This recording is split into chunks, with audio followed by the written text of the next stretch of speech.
After my grandfather passed, my uncle told everyone he left everything to me. The rest of you get nothing. I looked around at my devastated family, then stood up. That's strange, because he gave me a safe deposit box key before he died. My uncle's face twisted in panic as I reached into my pocket. My grandfather, James Whitaker, was a tough, no-nonsense man who built his life from the ground up. He grew up poor in Boston, Massachusetts, but through sheer determination, he started his own construction business and turned it into something successful. He wasn't filthy rich, but he was comfortable. He had 3 children: my mom, Sarah, my aunt, Rachel, and my uncle, Frank. Growing up, my grandfather was fair. He treated all his kids with equal love, but Frank was always different. He was the golden child in his own mind, convinced he was better than everyone. Even though Grandpa tried to keep things fair, Frank was the type to take and never give back. Frank was always the one borrowing money and making empty promises to pay it back. He drove fancy cars, but never had a real job. If he visited Grandpa, it was for one reason: money. When Grandpa got sick, my mom and aunt were there for him every single day. They took him to doctor's appointments, managed his medications, cooked his meals. Frank? He showed up twice. Once to check in, and another time to ask for a loan. Then, Grandpa passed away. We were all grieving. My mom and aunt were devastated. They had lost their dad. But Frank? He was too busy making phone calls at the funeral, like he had some big plans. It wasn't long before we found out why. The lawyer's office was quiet. My mom, my aunt, and I sat together, still in mourning. Frank walked in 10 minutes late, wearing a new suit and looking like he had just won the lottery. He greeted no one. Just sat down with a smug look on his face. The lawyer, a no-nonsense guy named Mr. Adler, cleared his throat and started reading. James Whitaker's estate, assets, and financial holdings will be inherited in full by Frank Whitaker. The rest of the family will receive no financial assets. My mom gasped. My aunt's eyes filled with tears. I just sat there stunned. Frank leaned back in his chair, smiling. Dad knew I was the only one who could handle things properly, he said, his voice dripping with arrogance. My mom shook her head. That doesn't make sense, she whispered. That's not what he would have wanted. Frank sighed dramatically. Look, I know this is hard for you guys, but Dad made his decision. He wanted someone responsible to handle things. Responsible? Frank had been in gambling debt for years. He owed money to multiple people. And suddenly, our grandfather thought he was trustworthy enough to control everything? I wasn't buying it. And then I remembered something. A few days before Grandpa passed, he called me into his room. His voice was weak, but his mind was sharp as ever. Listen, kid, he said, gripping my hand. I don't trust Frank. I need you to look after your mom and Rachel. I nodded, confused. Go to the Cambridge Bank. Box 317. He reached under his pillow and handed me a small key. Do it after I'm gone. Don't tell anyone. At the time, I thought maybe it was sentimental. Maybe old documents, personal letters. But now? Now, I had a bad feeling. I reached into my pocket and pulled out the safe deposit box key, holding it up so everyone could see. Frank's smug look disappeared. His face twitched. That's weird, I said, keeping my voice steady. Because Grandpa gave me this key before he died. Mom and Rachel stared at me. Mr. Adler sat up a little straighter. Frank? He looked like he wanted to crawl out of his own skin. That's nothing, he said quickly. Probably just old junk. Then why do you look so nervous? I asked. He had no response. Mr. Adler adjusted his glasses. A safe deposit box? That wasn't listed in the estate records. Frank shifted in his seat, his face getting redder by the second. I mean, it's probably just look, there's no need to make this complicated. Oh, but there was. Mr. Adler frowned. Actually, we do need to check. I stood up. Let's go to the bank.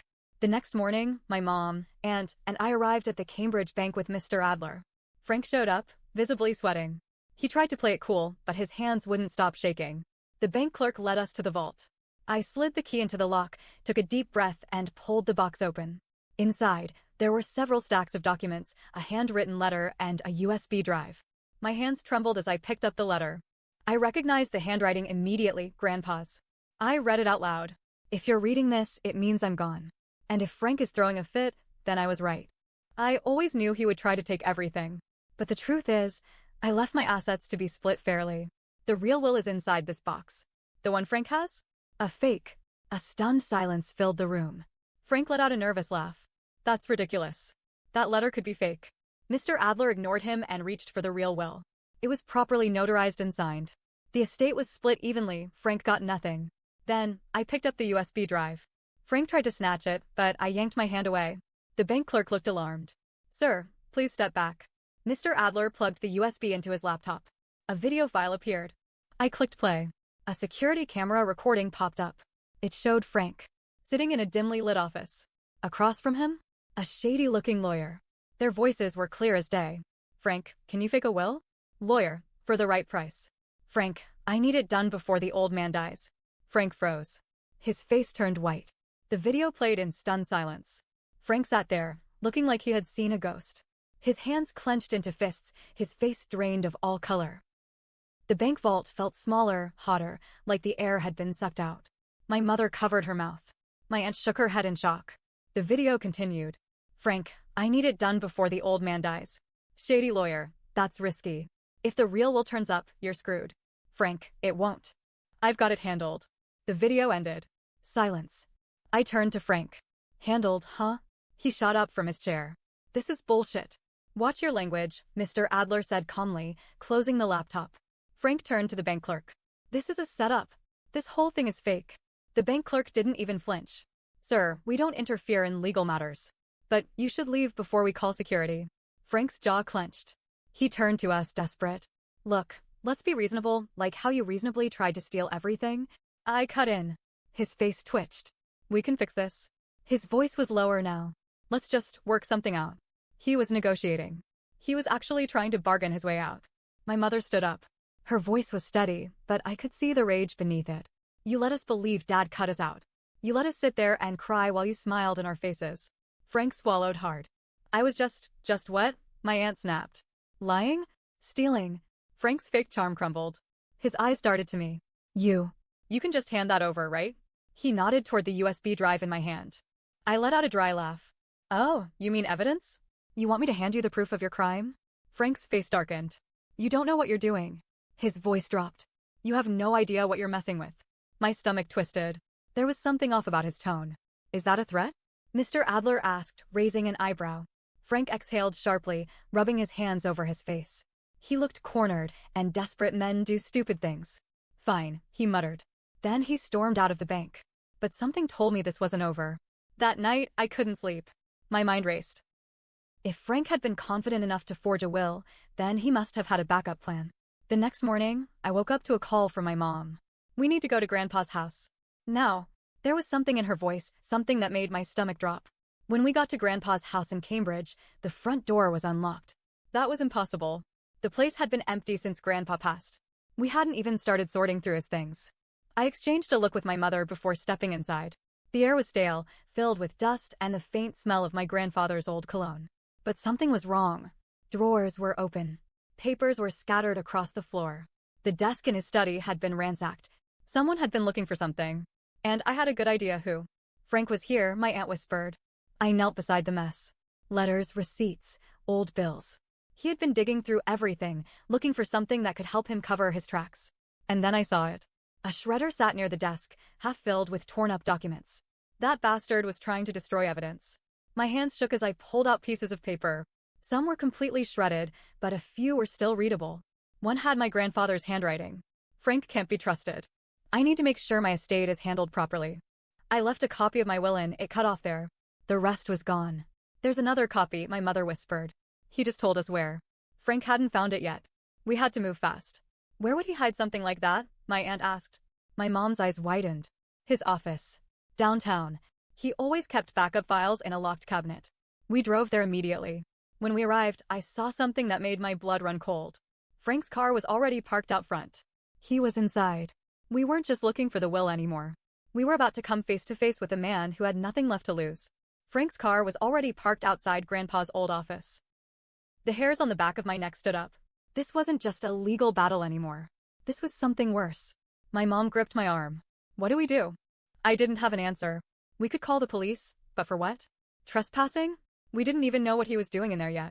We go in, I said, forcing my voice to stay calm. Before he finds whatever he's looking for. My mom and aunt hesitated, but I pushed open the door. The office was silent, the air heavy with dust. The old fluorescent lights buzzed overhead. Grandpa's desk sat in the middle of the room, still covered with neatly stacked papers. But the filing cabinet? It was already open. And Frank was inside the storage closet, rummaging through a set of old boxes. He hadn't noticed us yet. "What the hell do you think you're doing?" I asked. Frank spun around so fast he knocked over a box. Papers spilled onto the floor. His eyes were wild, his face pale. He looked like a man on the edge. "You shouldn't be here," he hissed. "Neither should you," my aunt snapped. "Unless you're here to return the documents you shredded." Frank clenched his jaw, stepping closer. His voice was low, dangerous. "You don't understand. This isn't just about the money anymore." That sent a chill down my spine. My mom stiffened. "Then what is this about, Frank?" His eyes darted toward the papers scattered on the floor, documents he had been digging through. I took a step forward, bending down before he could stop me. My hands landed on an old envelope, its edges yellowed with age. My grandpa's signature was scrawled across the front. I opened it. Inside was a second letter, written in my grandfather's unmistakable handwriting. "If you found this, then I was right. I never told anyone, but I've been keeping a secret for years. This isn't about my business or my estate. This is about what Frank did in 1998. My heart stopped. I looked up at Frank. His entire body went rigid. "Put that down," he said, his voice shaky. I ignored him and kept reading. I covered for him because he was my son. I regret it now.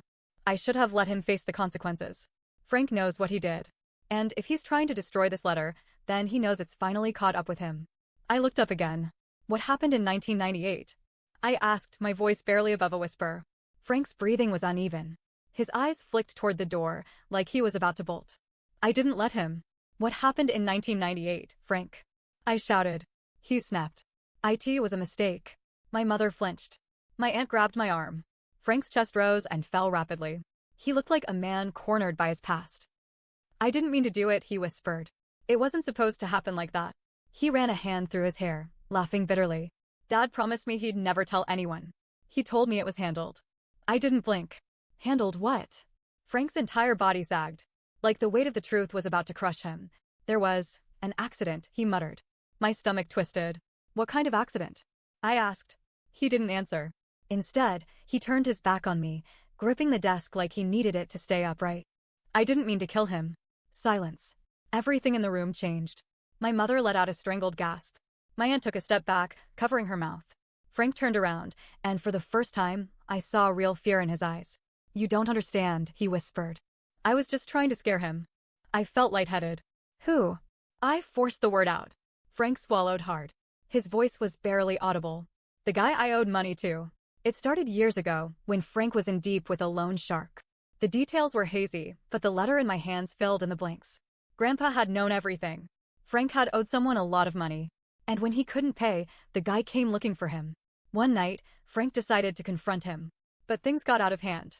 "I just wanted to scare him," Frank muttered, his voice shaking. "I swear to God, I didn't mean for him to fall." "Fall?" My mouth went dry. "Fall where, Frank?" He rubbed his face, laughing weakly. "Off a damn bridge." The story spilled out like a confession years in the making. Frank had pushed the guy too hard.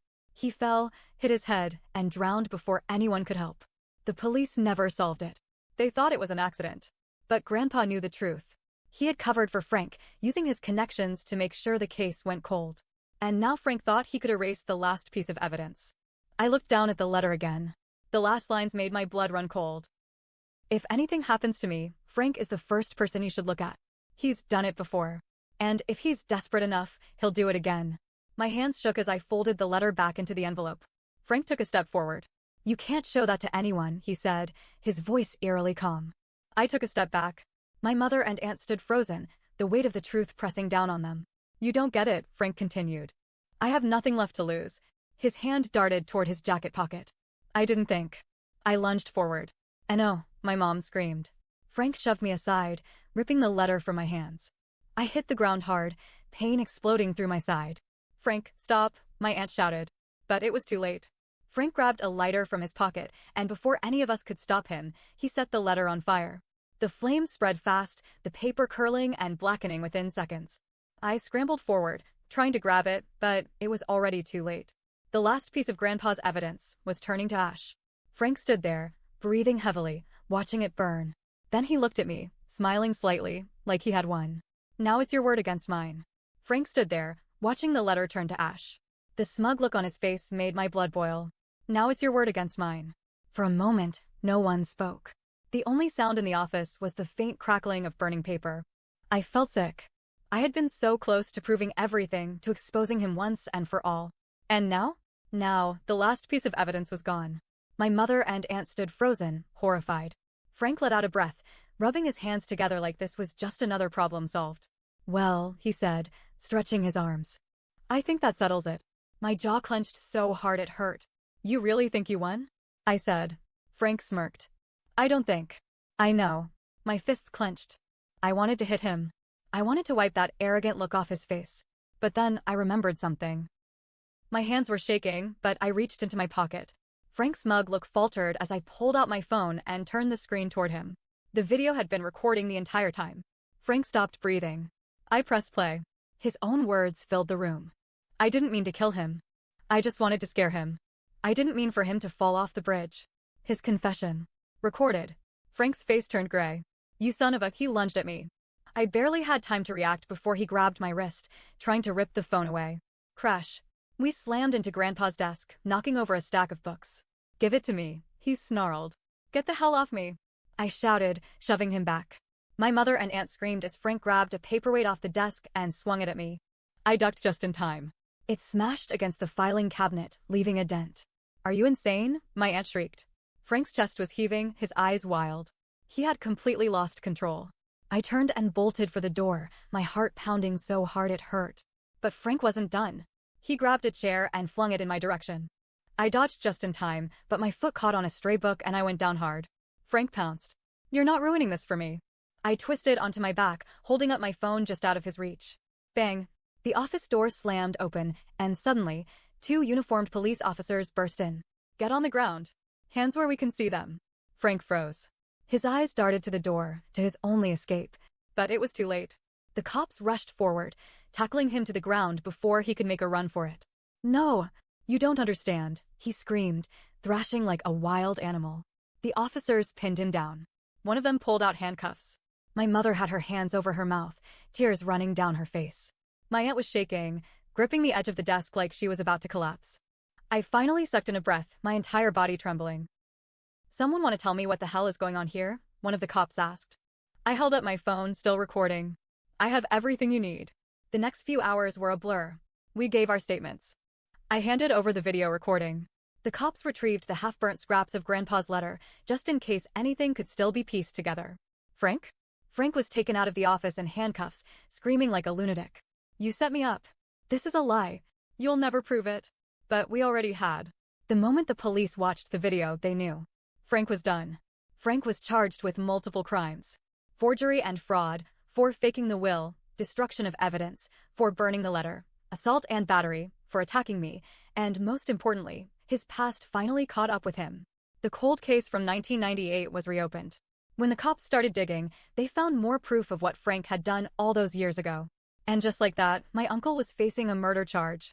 2 weeks later, the court officially dismissed Frank's fake will. The real one was validated, and my mom and aunt finally got their fair share of Grandpa's estate. It wasn't about the money.